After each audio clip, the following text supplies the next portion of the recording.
அஸ்ஸலாமு அலைக்கும் my YouTube family, welcome to long distance stories. இன்னைக்கு இந்த வீடியோவில் நம்ம என்ன பார்க்க போகிறோம் அப்படின்னு பார்த்தீங்கன்னா, ஜோயாவோட ஸ்கூலில் வந்து கார்னிவல் டே ஃபங்க்ஷன் வச்சுருந்தாங்க.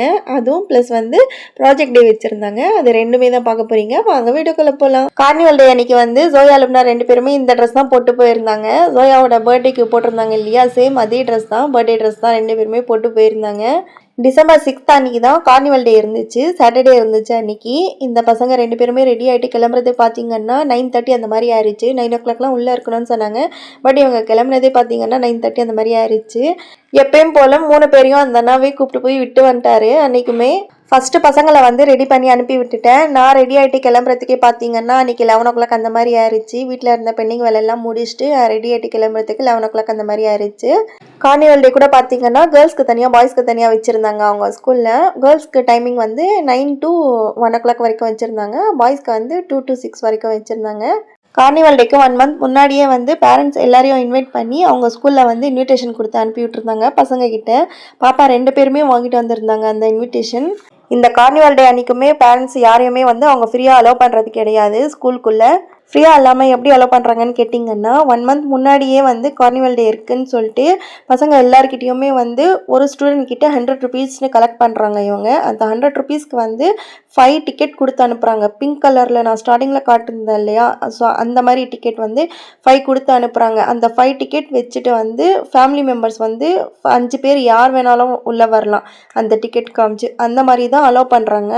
ஒரு ஸ்டூடெண்ட் சைடில் வந்து 5 பேர் வராங்களோ இல்லையா, கண்டிப்பாக அந்த ஸ்டூடெண்ட் வந்து 100 rupees கொடுத்து அந்த டிக்கெட்ஸ் ஃபுல்லாகவே வாங்கிக்கணும். அந்த மாதிரி வாங்கிட்டு தான் நாங்களும் அங்கே உள்ளே போனதே. என்கிட்ட வந்து டோட்டலாக 10 டிக்கெட் இருந்துச்சு, ஜோயா லுப்னா ரெண்டு பேரும் சேர்த்து. பட் நாங்கள் உள்ளே போனதே வந்து ஒரு 5-6 பேர் தான் போயிருப்போம். பேலன்ஸ் டிக்கெட்லாம் அப்படியே தூக்கி போட்டாச்சு அங்கேயே. நான் மட்டும்தான் அங்கே போகிறதுக்கே லேட் ஆச்சு. அன்றைக்கி 11 o'clock அந்த மாதிரி போயிருந்தேன். மற்ற எல்லா பேரண்ட்ஸும் வந்து பசங்களை கூப்பிட்டு போயிட்டு இருந்தாங்க. நான் தான் பார்க்க போனால் அன்றைக்கி லாஸ்ட்டாக போனதே. ஜோயா லுப்னா ரெண்டு பேருமே தனியாக உட்காந்துட்டு இருந்தாங்க. நான் லாஸ்ட்டாக போய் என் பசங்களை கூப்பிட்டு வந்தேன். எனக்கே கஷ்டமாயிருச்சு. எவ்வளோ சீக்கிரம் எழுந்து ரெடி ஆகிட்டு பசங்களை ரெடி பண்ணி அனுப்பி விட்டாலுமே வீட்டு வேலையெல்லாம் முடிச்சுட்டு கிளம்புறதுக்கே எப்பயுமே லேட் ஆயிடுது எங்கே போகணும்னாலும். அன்றைக்கி நான் தான் அவ்வளோ லேட்டுன்னு பார்த்தா அப்படின்னு வந்து என்னை விடவும் லேட்டாக வந்திருந்தாங்க. என் அம்மா அப்படின்னு ரெண்டு பேருமே வந்திருந்தாங்க. அவங்க வரத்துக்கு வந்து எப்படியும் 12 o'clock அந்த மாதிரி ஆயிடுச்சு. பசங்க வந்து பசிக்குதுன்னு சொல்லிகிட்டே இருந்ததுனால ரெண்டு பேத்துக்கும் பஞ்சு மிட்டாய் பாப்கார்ன் மட்டும் வாங்கி கொடுத்து நிற்க வச்சுட்டு இருந்தேன். அப்புறம் அவங்க வந்ததுக்கப்புறம் பானிபூரிலாம் வாங்கி சாப்பிட்டுட்டு அனாஸ் வந்ததுக்கப்புறம் டிக்கெட் வாங்கிட்டு எல்லா ரைட்ஸ்லேயுமே கூப்பிட்டு போய் விட்டேன். எல்லாரும் என்ஜாய் பண்ணாங்க. என்ஜாய் பண்ணிட்டு வந்ததுக்கப்புறம் மறுபடியும் இங்கே இது வந்து ஃப்ரீ ப்ளே ஏரியா இருக்குல்ல, அங்கே கொஞ்சம் நேரம் என்ஜாய் பண்ணிகிட்டு இருந்தாங்க. எல்லாம் விளையாண்டுட்டு வந்ததுக்கப்புறம் லாஸ்ட்டாக வந்து பீட்சா வாங்கி கொடுத்துட்டு எல்லோரும் சாப்பிட்டு முடிச்சதுக்கப்புறம் பிரியாணிக்காக உட்காந்து வெயிட் பண்ணிகிட்டு இருந்தோம். ஃபைனலாக பிரியாணி வாங்கி சாப்பிட்டு அங்கேருந்து கிளம்பி எங்கள் அம்மா வீட்டுக்கு போயாச்சு. எங்கள் அம்மா வீட்டுக்கு போனதே 2 o'clock மேலே ஆயிடுச்சு. போயிட்டு எங்கள் அம்மா வீட்டில் தான் அன்றைக்கி லஞ்சு சாப்பிட்டு முடிச்சுட்டு ஈவினிங் வரைக்கும் இருந்துட்டு ஈவினிங் வந்து வீட்டுக்கு கிளம்பி வந்தாச்சு. அன்றைக்கான டே வந்து இப்படி தான் போச்சு.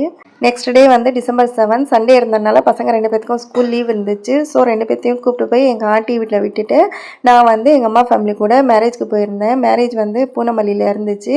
மேரேஜ் யாருக்குன்னு பார்த்தீங்கன்னா எங்கள் ஃப்ரெண்ட்ஸ் சர்க்கிளில் வந்து ஒருத்தவங்களுக்கு இருந்துச்சு. அந்த மேரேஜ்க்கு வந்து கம்பல்சரி போய் ஆகணும். ஸோ நாங்கள் எல்லோரும் போயிட்டு வந்தோம். எங்கள் அம்மா வந்து ஒரு நாள் முன்னாடியே போயிட்டு இருந்தாங்க அந்த மேரேஜ்க்கு. நான் அஃப்ரீன் எங்கள் அப்பா 3 பேர் மட்டும் நிக்கா அன்றைக்கி மார்னிங் போயிருந்தோம். போகிறப்ப நாங்கள் பஸ்ஸில் தான் போயிருந்தோம் எங்கள் அப்பா கூட. மண்டபத்துக்கு ரீச் ஆனதே பார்த்திங்கன்னா 12 o'clock மேலே ஆயிடுச்சு. நிக்கா வந்து நாங்கள் போயிட்டுமே லேட்டாக தான் நடந்துச்சு. 1 o'clock மேலே அந்த மாதிரி தான் நடந்துச்சு. அதுக்கப்புறம் லஞ்சு சாப்பிட போயிட்டோம். லஞ்சு சாப்பிட போனது ஒரு 2 o'clock அந்த மாதிரி ஆயிடுச்சு. சாப்பிட்டு முடிச்சுட்டு அங்கேருந்து கிளம்புறதுக்கே பார்த்திங்கன்னா ஒரு 3 o'clock அந்த மாதிரி ஆயிடுச்சு. ரிட்டர்ன் வரப்போ வந்து எல்லோரும் சேர்ந்து காரில் வந்துட்டோம். என் தம்பி ஃப்ரெண்டு ஃபேமிலி ஒருத்தவங்க வந்திருந்தாங்க. அவங்க வந்து 2 பேர் தான். ஸோ கார் வந்து ஃபுல்லாகவே காலியாக இருந்தனால அவங்க எங்களையும் கூப்பிட்டு வந்து விட்டுட்டாங்க. அன்றைக்கி வேலூர் ரீச் ஆனது 6 o'clock ஆயிடுச்சு. நேராக எங்கள் சித்தி வீட்டுக்கு போயிட்டு பசங்களை கூப்பிட்டு தான் வீட்டுக்கே வந்தேன். அன்றைக்கான டே வந்து எனக்கு இப்படி தான் போச்சு.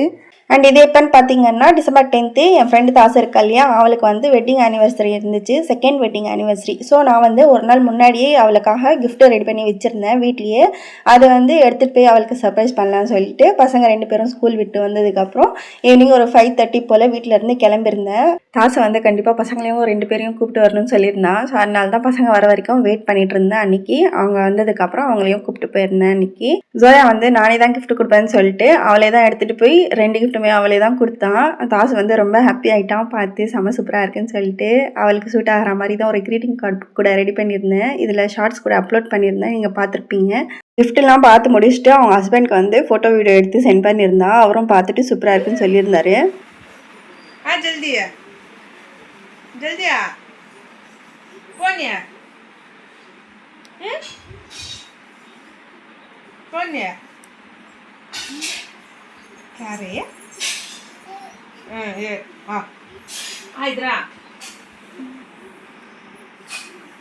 आमा हाँ கிஃப்டெல்லாம் கொடுத்துட்டு அன்றைக்கி நைட் 8:30 வரைக்கும் நான் அவங்க வீட்டில் தான் இருந்தேன். அவள் கூட பேசிவிட்டு கண்டிப்பாக சாப்பிட்டே தான் போகணுன்னு சொல்லிட்டு அவள் விடவே இல்லை. அன்றைக்கி சாப்பிட்டு தான் வந்தேன். அங்கேயே ஈவினிங் ஸ்நாக்ஸ்க்கு வந்து பப்பாயா பசங்களுக்கு ஐஸ்கிரீம், அப்புறம் நைட்டு பிரியாணி, சேமியா சிக்கன் இதெல்லாம் வாங்கி வச்சுருந்தேன். நான் அதெல்லாம் ஷூட் பண்ண மறந்துட்டேன். சாப்பிட்டுட்டு கிளம்புறப்ப தான் ஆனால் பாப்பாவோட ஃபர்ஸ்ட் பர்த்டே ஆல்பம் பார்க்கலான்னு சொல்லிட்டு ஞாபகம் வந்துச்சு. அவள் பிஃபோராகவே ஃபோனில் சொல்லியிருந்தான், பர்த்டே ஆல்பம் வந்துருச்சு, வீட்டுக்கு வந்து பார்த்துட்டு போன்னு சொல்லிட்டு. எனக்கு தான் போகவே டைம் கிடைக்கல. அன்றைக்கி போயிருந்ததுனால சரி கிளம்புறப்ப அதுவுமே ஞாபகப்படுத்தினா அவள் தான். அதுக்கப்புறம் பார்த்துட்டு கிளம்பிடலான்னு சொல்லிட்டு ஆல்பம் உட்காந்து பார்த்துட்டு இருந்தோம் நானும் பசங்களும். ஆல்பம் பார்த்து முடிச்சுட்டு வீட்டுக்கு வந்தது அன்றைக்கி பார்த்திங்கன்னா 9 o'clock அந்த மாதிரி ஆயிடுச்சு. அன்றைக்கான டே வந்து எனக்கு இப்படி தான் போச்சு.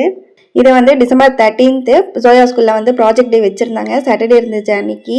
லுப்னாக்கு வந்து ஸ்கூல் லீவ் இருந்துச்சு. எல்கேஜி யூகேஜிக்கு மட்டும் school leave. First standard to +2 வரைக்கும் ஸ்கூல் இருந்துச்சு. எல்லாருக்கும் வந்து ப்ராஜெக்ட் டே தான் இருந்துச்சு அன்றைக்கி.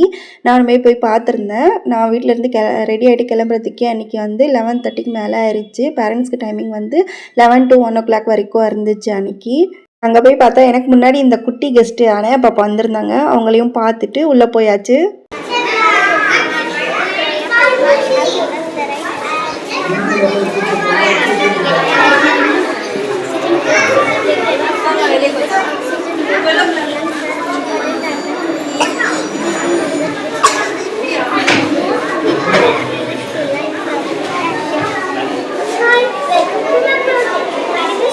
இப்போ நீங்கள் பார்த்தீங்க இல்லையா, அதுதான் ஜோயாக்கு வந்து அவங்க மிஸ்ஸு கொடுத்துருந்த டாப்பிக்கு. ஒவ்வொரு ஸ்டூடெண்ட்டுக்குமே வந்து கிளாஸ் டீச்சரே டாபிக் கொடுப்பாங்க. அவங்க என்ன டாபிக் கொடுக்குறாங்களோ அதையே வந்து ப்ராஜெக்ட் செஞ்சு எடுத்துகிட்டு வந்து அதை பற்றி வந்து எக்ஸ்பிளைன் பண்ணணும். ஜோயாக்கு வந்து லங்ஸ் டாபிக் தான் கொடுத்துருந்தாங்க. நானுமே அதையும் செஞ்சு கொடுத்துட்டு அவளுக்கு வந்து சொல்லி கொடுத்துட்டு இருந்தேன். அதோட ஸ்பீச் வந்து நான் எப்பயுமே என்ன பண்ணுவேன்னா, வாயில் சொல்லி கொடுக்கறத விடவும் டேபில் போட்டு கொடுத்துருவேன். டேப் இல்லைனா மொபைலில் அந்த மாதிரி நான் அவளுக்கு சொல்லி கொடுத்து அதுவே வந்து வீடியோ எடுத்து அவகிட்ட கொடுத்துட்டேன்னா அவள் வந்து அதை ரிப்பீட்டடாக அதை வச்சு பார்த்துட்டே இருப்பாள். அதை பார்க்க அவளுக்கு வந்து அது அப்படியே மக்கப் ஆயிரும். அந்த மாதிரி தான் அவள் ஒவ்வொரு டைமும் எந்த ஸ்பீச்னாலுமே அவள் சொல்லுவாள். எது படிக்கணும்னாலுமே நான் அது மாதிரி தான் அவளுக்கு போட்டு கொடுத்துருவேன். அதை பார்த்து அப்படியே அவள் கற்றுக்குவாள். அண்ட் இவங்க ஸ்கூலில் வந்து எப்படின்னு பார்த்தீங்கன்னா, எப்பயுமே ஏதாவது ஒரு காம்படிஷன் வைக்கிறாங்கன்னா ஒரு 10 days முன்னாடியாச்சும் இவங்க வந்து இன்ஃபார்ம் பண்ணணும் பேரண்ட்ஸ்க்கு. அப்போ தான் பசங்களுக்கு வந்து படிக்கிறதுக்கு டைம் இருக்கும். இவங்க என்ன பண்ணுறாங்கன்னா, எப்பயுமே வந்து ஒரு கரெக்டாக ஒரு 3 days இருக்குது, இல்லைனா 2 days இருக்குன்னா அப்போ தான் மெசேஜ் பண்ணி இந்த மாதிரி காம்படிஷன் இருக்குது, பசங்களை வந்து நல்லா ட்ரெயின் பண்ணிவிடுங்கன்னு சொல்லிவிட்டு ஒரு மெசேஜ் வந்துடுது. நல்லா படிக்கிற பசங்க வந்து சீக்கிரமே வந்து மக்கப் பண்ணிடுவாங்க. இதுவே படிக்காத பசங்க என்ன பண்ணுவாங்க, அவங்களுக்கு ரொம்ப கஷ்டம் தானே, அது வந்து அவங்க யோசிக்கிறது இல்லை. எப்பயுமே அப்படி தான் பண்ணுவாங்க.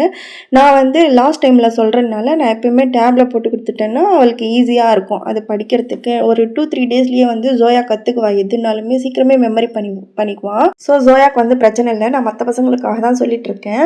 இதுவுமே வந்து அப்படி தான் பண்ணியிருந்தாங்க. இது வந்து ஆக்சுவலாக பார்க்க போனால் நவம்பர் மந்த் வைக்கிற மாதிரி தான் அவங்க சொல்லியிருந்தாங்க.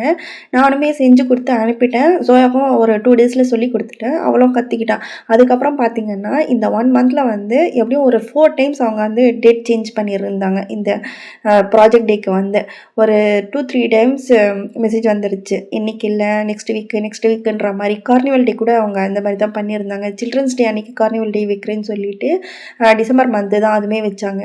சேம் இதுவுமே அந்த மாதிரி தான். So 1 month பிஃபோராகவே வாங்கிக்கிட்டாங்க. 1 month பிஃபோராகவே 2 daysல வைக்கிற மாதிரி சொல்லிவிட்டு 1 month லேட் ஆகிட்டாங்க அவங்க. இந்த ப்ராஜெக்ட் டேக்கு வந்து இவ்வளோ டைம் இருந்துமே பார்த்தீங்கன்னா, அங்கே யாருமே பசங்க வந்து எக்ஸ்பிளைன் பண்ணவே இல்லை சரியா. ஒரு 4-5 பசங்க தான், கேர்ள்ஸ் பாய்ஸ் சேர்த்தே ஒரு 4-5 பசங்க தான் வந்து நல்லா எக்ஸ்பிளைன் பண்ணியிருந்தாங்க. ப்ராஜெக்ட் மட்டும் பார்த்தீங்கன்னா செம்ம சூப்பராக செஞ்சு எடுத்துகிட்டு வந்திருந்தாங்க. ஒவ்வொன்றுமே பார்க்குறதுக்கு அவ்வளோ அழகாக இருந்துச்சு. இப்போ நீங்கள் பார்க்குற எல்லாமே வந்து ஜோயா கிளாஸ் பசங்க எடுத்துகிட்டு வந்திருந்த ப்ராஜெக்ட் தான். எனக்கு வந்து இந்த கிராஃப்ட் ஒர்க்லாம் பார்க்குறதுக்கும் ரொம்ப பிடிக்கும், செய்யறதுக்கும் ரொம்ப பிடிக்கும். சின்ன வயசுலேருந்தே நான் அதுக்கு அடிக்டடாக இருக்கேன். என்னோடய வீடியோஸ் பார்க்குறதுலேயே உங்களுக்குலாம் தெரிஞ்சிருக்கும். எனக்கு இதெல்லாம் ரொம்ப பிடிக்கும். இதெல்லாம் சின்ன சின்ன மெமரிஸ் தானே. ஸோ நான் நிறைய மெமரிஸ்லாம் கலெக்ட் பண்ணி வைப்பேன் என்னோடய ஃபேமிலி பற்றிலாம். இதுவுமே நான் அன்றைக்குமே வந்து அங்கே போன போனது வந்து இந்த ப்ராஜெக்ட் டே வந்து எனக்கு ரொம்ப பிடிக்கும். பார்த்துட்டு வரலாம் யார் யார் எப்படி எப்படி செஞ்சு எடுத்துகிட்டு வந்திருக்காங்கன்னு சொல்லிட்டு. அங்கே போய் பார்த்தா செம்ம சூப்பராக இருந்துச்சு ஒவ்வொன்றுமே. எப்படியோ நான் ஜோயா கிளாஸில் மட்டுமே ஒரு 1/2 அன் ஹவருக்கு மேலே அங்கேயே டைம் ஸ்பெண்ட் பண்ணிட்டேன். வெளியில் வரவே மனசு இல்லை. எல்லா பசங்களதும் பார்த்துட்டு தான் வெளியிலேயே வந்தேன். செம்ம சூப்பராக இருந்துச்சு. இதுக்கு வந்து சர்டிஃபிகேட் ப்ரைஸ்லாம் உண்டு. ஜோயா கிளாஸில் வந்து 3 பசங்களை செலக்ட் பண்ணியிருக்காங்க. அதில் வந்து ஜோயாவும் ஒருத்தி. ப்ரைஸ் எப்போ கொடுப்பாங்கன்னா லாஸ்ட்டில் ஆனுவல் டே வைப்பாங்க இல்லையா, அப்போ தான் ப்ரைஸ் கொடுப்பாங்க. பட் ஜோயா வந்து செலக்ட் ஆகியிருக்காங்க. அன்றைக்கி பார்த்துட்டு வெளியில் வரப்போ வந்து ப்ராஜெக்ட் வந்து வாங்கி வச்சுக்கிட்டாங்க. செலக்ட் ஆன பசங்களோட ப்ராஜெக்ட் மட்டும் 3 பசங்களது வாங்கி வச்சுக்கிட்டாங்க. அதில் யார் ஃபஸ்ட்டு செகண்டுன்னெலாம் தெரியாது. பட் 3 பேரில் வந்து ஜோயா ஒருத்தி வந்து இருக்கா செலக்ட் ஆகிட்டு. ஜோயாவுக்கு வந்து நான் சிம்பிளாக தான் செஞ்சு கொடுத்துருந்தேன். ஏன்னா ப்ராஜெக்ட் வந்து சிம்பிளாக இருக்குது, கிராண்டாக இருக்குன்றதெல்லாம் அவங்களுக்கு பிரச்சனையே கிடையாது. பாப்பா வந்து யார் வந்து நின்னாலும் ப்ராஜெக்ட் டே அன்றைக்கி வந்து அவள் எழுந்து நின்றுட்டு எக்ஸ்பிளைன் பண்ணணும். இன்னொன்று வந்து அவள் எக்ஸ்பிளைன் பண்ணுற ப்ரொனன்சியேஷன் வந்து சூப்பராக கிளியராக இருக்கணும். அது இல்லாமல் மீனிங்ஃபுல்லாக இருக்கணும். இது மட்டும்தான் அவங்க சொல்லியிருந்தாங்க. ஸோ நான் அது மட்டுமே கான்சென்ட்ரேட் பண்ணி அவளுக்கு சூப்பராக சொல்லி கொடுத்துருந்தேன். அவ்வளோதான். ப்ராஜெக்ட் வந்து சிம்பிளாக இருந்தால் கூட பரவாயில்லன்னு சொல்லிட்டு நான் அனுப்பியிருந்தேன். நான் நினச்ச மாதிரியே வந்து பாப்பா வந்து செலக்ட் ஆகிட்டா. இதுக்கு முன்னாடி வந்து நிறைய காம்படிஷன் வச்சுருக்காங்க. Greeting card competition and fancy dress competition சொல்லிட்டுலாம் எல்லாத்துலேயுமே வந்து பாப்பா வந்து அவளோட பர்ஃபார்மன்ஸ் வந்து பெட்டராக பண்ணியிருக்கா. பட் ப்ரைஸ் வாங்குறாளா இல்லையான்ட்டு தெரியாது. வாங்குறாளோ இல்லையோ நான் எப்போயுமே அவளுக்கு வந்து ப்ரைஸ் வாங்கியே ஆகணும்னு இல்லைன்னா நான் கம்பல் பண்ணவே மாட்டேன். ஜஸ்ட்டு சொல்லி கொடுத்துருவேன், அவ்வளோதான். நீ ஸ்டேஜில் நின்றுட்டு ஸ்டேஜ் ஃபியர் இல்லாமல் உனக்கு இருந்தாலே போதும் பாப்பா, நீ ஜஸ்ட்டு பெர்ஃபார்ம் பண்ணிக்கோ, வேறு எதுவுமே ப்ரைஸ் வாங்கலைன்னா கூட பரவாயில்லன்னு சொல்லிட்டு நான் அது மட்டும்தான் எப்பயுமே சொல்லி கொடுப்பேன் அவளுக்கு. ஜோயா கிளாஸில் வந்து ஃபுல்லாகவே பார்த்து முடிச்சுட்டு வெளியில் வந்துட்டேன். அஃப்ரின் வரேன்னு சொல்லியிருந்தாங்க. அவங்களுக்காக வெயிட் பண்ணிட்டு இருந்தேன். லுப்னா வந்து ப்ளே ஏரியாவுக்கு போயிட்டா, கொஞ்சம் நேரம் விளையாண்டுட்டு வரேன்னு சொல்லிட்டு. அஃப்ரின் வந்ததுக்கப்புறம் கிளம்பி ஃபஸ்ட் ஸ்டாண்டர்ட் கிளாஸ்க்கு போயிட்டு அங்கே போயிட்டு பார்த்துட்டு வரலான்னு சொல்லிட்டு.